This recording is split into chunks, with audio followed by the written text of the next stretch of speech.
Sorry, দেখতে পাইনি। Hello, একজনের ভাড়া, একজনের ভাড়া হচ্ছে আপনি দুজনের ভাড়া দেবেন। দুইজনের ভাড়া দিব কেন? আপনার পাশে কেউ বসে না, দেখেন না সবাইটা চলে যাচ্ছে, একটা দুই সিট আরাম করে বসে হয়েছেন, 2 সিটে ভাড়া দেন। আরে আমার পাশে বসতে যাবে সেটা কি আমার দোষ? আমি কি কাউকে বসতে এখানে মানা করেছি? আপনার পাশে কোনো মানুষ বসতে পারে? কেন বসতে পারবো না কেন? আমি কি আপনাকে ডিস্টার্ব করেছি? নিজের চেহারা সম্পর্কে ধারণা থাকলে আমার সাথে তর্ক করতে আসতেন না। নিজের চেহারা দেবো কেন? আপনি তো আসলে একটা বেয়াদব লোক। বেয়াদবি করছি মানে? কি হয়েছে আপা? আপনার সাথে কি বেয়াদবি করছে? 2 সিটে ভাড়া দেন, নাহলে গাড়িতে নামেন। এই বাস চালাও। কিরে রবি, তোর রেজাল্টের কি অবস্থা? এই তো রে, কি অবস্থা? তোর কি অবস্থা? ভাবছিলাম 3.9 পাবো, 3.5 পাইলেও আব্বুকে বলতে পারতাম। তোর কি হলো? অবশ্য তো 3 পয়েন্টও যা 4 পয়েন্টও তা। মানে তুই যত ভালো রেজাল্ট করিস না কেন, তোর এই চেহারা দেখে তোকে পিয়নের চাকরিও দিবে না। আচ্ছা, তোকে কতবার বললাম একটা স্কিন ডাক্তার দেখা। আঙ্কেল আন্টির মধ্যে তো কেউ এই কালারের না। আমি স্কিন ডক্টর দেখাবো কেন? বুঝছি, আমাকে নিয়ে অনেক কিছু সহ্য করছিস, আর সহ্য করতে হবে। রেজাল্ট হয়েছে না, আপনাদের সাথে দেখা হবে। বাই, গেলাম। জানোস তুমি তো ফার্স্ট কোর্স ডিপার্টমেন্টে। জানি, এই জন্যই মেজাজটা খারাপ। কি রে, তোর কি হয়েছে? সবাই আমার সাথে কেমন করে, কি সব কথাবার্তা বলে, আমার স্কিন টোনে কথা বলে, কার সহ্য হয় বলো? ওরা কি বোঝে নাকি? তুই তো আমার সোনার টুকরো ছিলি। দেখো, তুমি আমাকে বললে সোনার টুকরা, হীরের টুকরা বলতে পারলে না। মায়ের কাছে সোনার টুকরো হীরের টুকরো সবই সমান। বিহান, সামান্য সময় আপনাকে পড়াই, আপনি যদি এই সময় ফোন নিয়ে ব্যস্ত থাকেন। রবি, আন্টি, তোমার টাকাটা। আন্টি টাকা কিসে? টিউশনির টাকা।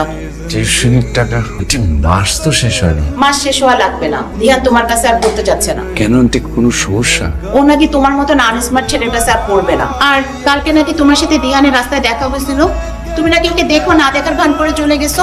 তুমি আর এসো না, নিজে ভালো থেকো আর ওর জন্য দোয়া করো। হ্যাঁ, ঠিক। ও আচ্ছা।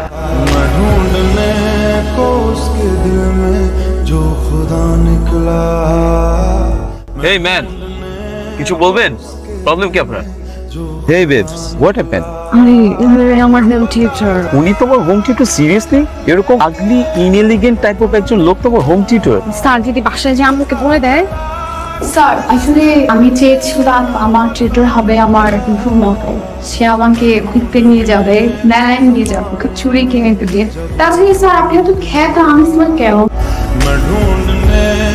এখনই আসতেছেন, জাস্ট। আমি না এত তাড়াহুড়ো ছিলাম, একদম খেয়াল করি নাই। আল্লাহ, কি অবস্থা। হ্যালো, হ্যাঁ আমি জাস্ট নাও আসতেছি, জাস্ট 5 মিনিটস।